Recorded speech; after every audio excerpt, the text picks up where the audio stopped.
48 గంటల్లో జనసేన ఆవిర్భావ సభకు 100 కోట్లు ఎక్కడి నుంచి వస్తున్నాయి? ప్రశ్న. అసలు ఇది జనసేన సభ, తెలుగుదేశం సభ అని గమనించలేని పరిస్థితిలో ఉన్నారు తెలుగుదేశం పార్టీ నాయకులు. బిందెల్లి చెంబులో దూరుతుంది కానీ ఇప్పుడు చెంబే బిందులో దూరుతుందా అంటే తెలుగుదేశమే జనసేనలో దూరుతుందా అని ప్రశ్నలు. దత్తపుత్రుడని దగ్గరికి తీసుకొచ్చాడు చంద్రబాబు నాయుడు. అసలు ఈయన దత్తపుత్రుడా?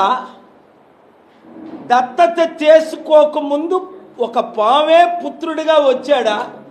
ఇప్పుడు పామై కాటైపోతున్నాడా అన్నది ఇక్కడ ఇష్యూ. బీహార్కి ప్రత్యేక